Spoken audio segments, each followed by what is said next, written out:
Tapi tadi saya tergelitik, anggaran untuk IKN itu hanya 20% dari APBN dan sisanya dari investor. Sejauh yang kita baca, sampai sekarang belum ada satupun investor yang masuk ke sana. Coba kalau ada sebutkan, sebutkan misalnya 2 atau 1 gitu, investor mana yang sudah masuk ke sana. Ini yang memberi gambaran langsung Pak Jokowi. Ini kita dengerin dulu Pak Jokowi ya.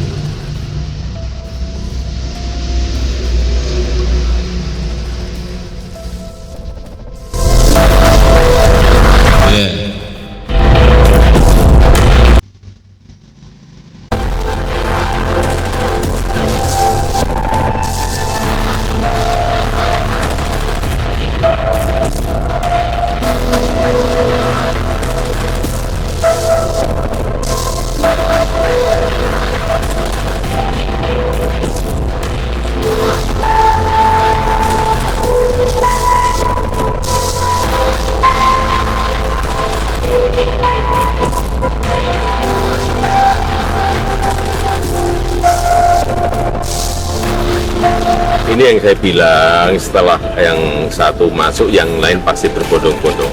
Yang lain berbondong-bondong, yang di belakang akan berbondong-bondong lagi. Dengan ini yang berbeda-beda. Ada hotel, ada mall, ada sport center, ada rumah sakit. Tapi memang progres setiap bulan harus dicek dia. Ya. Hari ini mulai masuk investor dari lokal dari Kalimantan Timur. Itu juga baik. Jadi memang saya sampaikan yang diutamakan itu investor dalam negeri dulu. Apalagi bukan hanya dari Jawa, bukan hanya dari Jakarta, ada yang dari investor dari Balikpapan juga ikut memulai. Ini akan sangat bagus, sangat bagus. Untuk investor asing ada yang sudah mulai berinvestasi nih Pak? Selama yang di domestik masih berbondong-bondong saya kira, tapi juga sebetulnya yang investor dalam negeri pun sebetulnya itu juga sudah partneran sama yang asing. 1-2 juga saya tahu sudah partneran dengan asing. Sebenarnya juga sama saja. Puas ya dengan lihat kerja satu? Puas ya dengan lihat kerja satu? Ya senang. Terima kasih Bapak. Baik, terima kasih.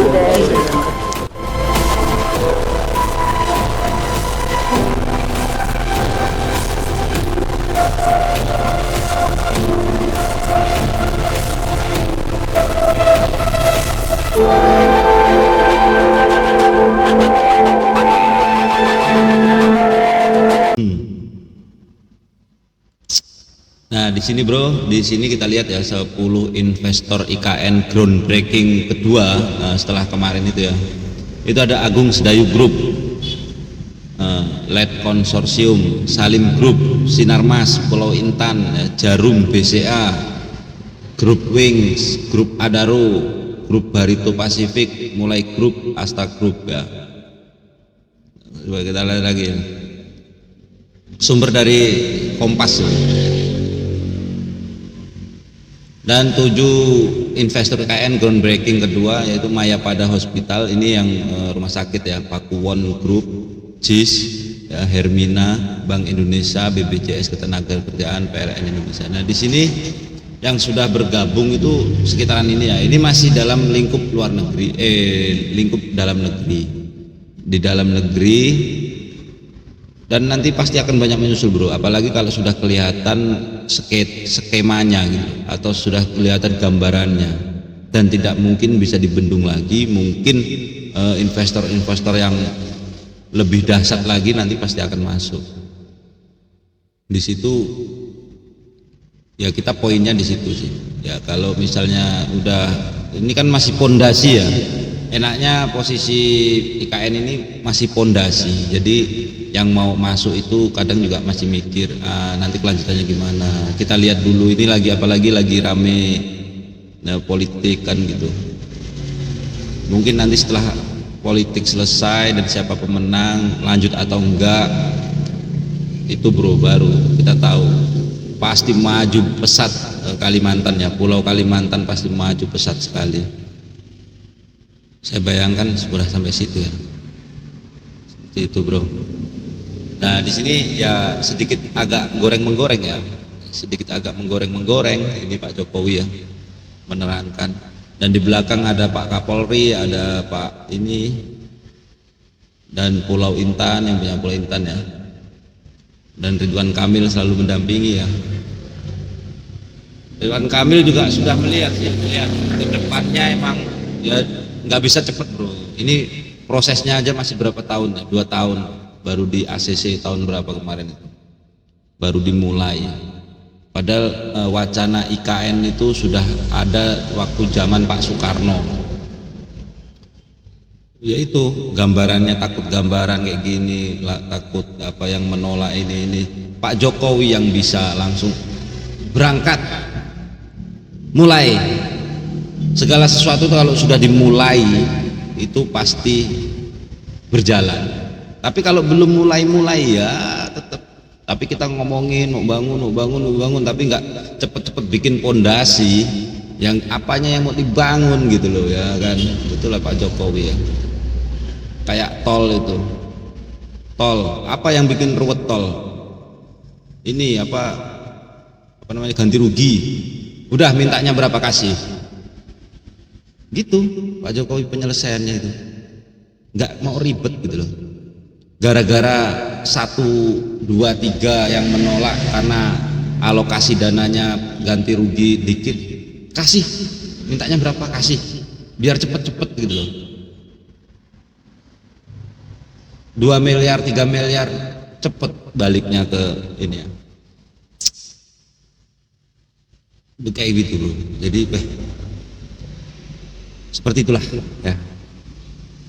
Mantap sekali. Jadi ya kita ini ya kita juga update kan tiap hari, kita juga nonton ini kemajuan IKN, Sayap, Garuda, Istana sudah separuh ya yang kepasang. Setahun, 2 tahun, 3 tahun, 2030 aja lah pesat bro.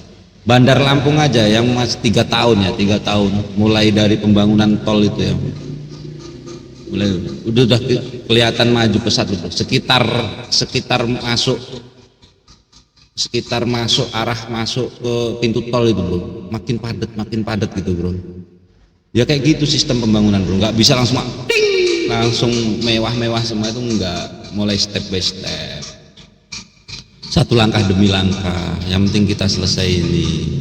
Masjid kecil digedein ya, ada gitu terus bro, rutenya itu nggak bisa langsung wow gitu bro. Woi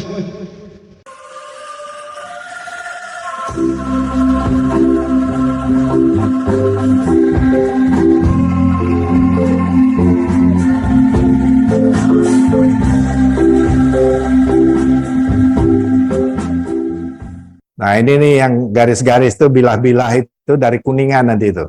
Nah, yang terdiri ada 4.560 bilah ya. Ini kita pakai Garuda karena begini, Garuda ini kan kita sudah kenal. Jadi seluruh masyarakat kita yang konon 1.400 suku itu ya sudah semua mengenal itu namanya Garuda ini. Saya khawatir kalau kita ngambil Rumah Padang, Ansih gitu ya, kita kembangan atau Bali atau Jawa dan sebagainya itu, saya takut yang sebagian dari yang tidak terpakai itu cemburu gitu. Nah akhirnya kita ngembangkan Garuda itu sebagai gedung gitu. Nah di dalam gedung ini sebenarnya kalau kita buat lantai seperti kebutuhan yang dulu disodorkan kepada kita minta 2.800 meter square, sebenarnya mudah sekali diatasi karena sekarang itu space-nya sebenarnya bisa 3 hektar ya, 30.000 meter itu bisa di dalam. Nah sekarang kenyataannya hanya presiden berkantor di situ dan stafnya yang hanya memerlukan 8.000. Maka dari itu ide saya dan kebetulan Pak Presiden juga setuju, itu kita buat hutan di dalam taman gitu, di dalam sayap itu. Nah seperti ini kurang lebih ini. Ini strukturnya semua customize kita buat sendiri, kita desain sendiri. Tidak ada barang seperti dari toko gitu ya kita pasang di sini, saya nggak mau. Ini semua kita customize gitu. Nah kalau ini istana ini. Nah ini istana ini sebenarnya lebih bersifat formal, di mana nanti presiden menerima tamu itu di sini, ya di istana itu. Nah di belakangnya Garuda itu kantornya presiden, ya sehari-hari ngantor di sana. Itu. Nah ini adalah pavilion, di mana nanti presiden siapapun tinggal di sini gitu. Nah view-nya ngadep ke kota juga, kurang lebih seperti ini. Ya, dia lihat ke bawah, ini tempat ngopi-ngopi ini. Nah ini ada masjid kecil, kita buat masjid kecil yang bisa muat 200 orang, mungkin presiden dengan tamunya atau staf-stafnya itu bisa sembahyang di apa namanya tadi itu di pavilion itu. Ya, ini adalah museum kecil untuk koleksi-koleksi istana. Nah, tanahnya semua itu tidak ada rata. Ini saya ambil dia hanya selantai saja ke atas, menonjol di atas tanah, di atas jalan, lainnya menurun ke tebing-tebing itu. Ya, ada 4 lantai, ada 3 lantai gitu. Semua ini nggak ada tempat rata. Satu ini agak saya taruh di bukit karena dia ini pas pampres. Pas pampres, nah ini di bagian belakang sekali, di pinggir jalan belakang yang memang juga khusus nanti hanya diperbolehkan untuk ke kawasan istana itu, yaitu utilities itu. Kemungkinan besar nanti karyawannya akan masuk di sana, tidak lagi masuk dari samping itu, supaya tidak mengganggu tamu. Jadi itu. Nah, ini yang sedang dikerjakan, coba kamu pakai kursor. Nah ini kurang lebih suasana nanti yang kita harapkan di dalam sayap patung itu ya. Nah ini seperti ini kurang lebih, kalau cuacanya bagus, presiden besar. Nah ini yang paling bawah ini ya. Ini kurang lebih 30 meter dari lantai kantor presiden nih. Sayap kiri dan sayap kanan. Nah bisa turun seperti ini atau nanti turunnya pakai lift. Gitu. Nah ini yang paling bawah ini. Nah, kita inginnya dalam hutannya seperti hutan tropis lah. Kan kita di Kalimantan gitu loh ya. Nah ini kita coba-coba nih masih ini. Ya. Tidak terlalu banyak cut and fill-nya karena kami khawatir longsor. Ya walaupun di dalam tanah ini toh tidak akan ada air ya yang masuk. Dan sistem pengairannya juga kita itu pakai driftingnya jadi drip ya supaya tidak sulit gitu. Nah ini di bawah ini di bawah ini. Nanti kita lihat kalau kita ini punya skywalk di atas itu di ketinggian kurang lebih 30 meter ya. Nah ini menuju ke skywalknya di atas ini, tetap di masih bagian sayap ini, tapi di atasnya nih, ini masih di bawah ini.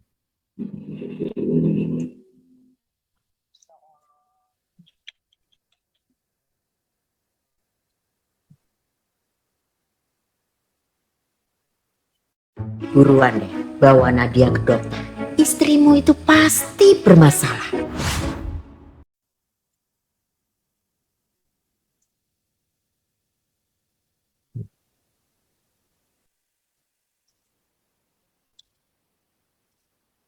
Nah ini di atas, udah mulai di skywalk di atas ini yang 30 meter dari tanah, ini kurang lebih suasananya akan seperti ini.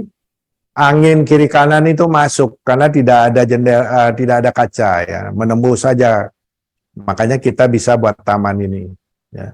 Ini di atasnya ini, jadi kita apa namanya melayang begitu. Nah supaya orang tidak terlalu ngeri, makanya di bawah kita tanamin yang cukup padat. Supaya orang lihat ke bawah atau lihat kanopinya tanaman di bawahnya gitu. Nah ini depannya kurang lebih seperti ini. Nah itu nanti bisa acara-acara kalau cuacanya bagus bisa di sini melihat kota ya, melihat kota bagus sekali.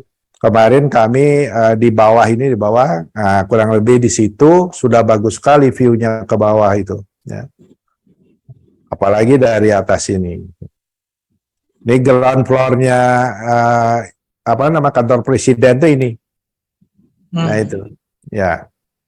Nah dia naiknya itu pakai funicular untuk supaya orang yang punya handicap juga bisa naik dan eskalator. Ya. Dan di bawahnya, di sampingnya harus selalu ada, ini persyaratan aja, selalu ada tangga.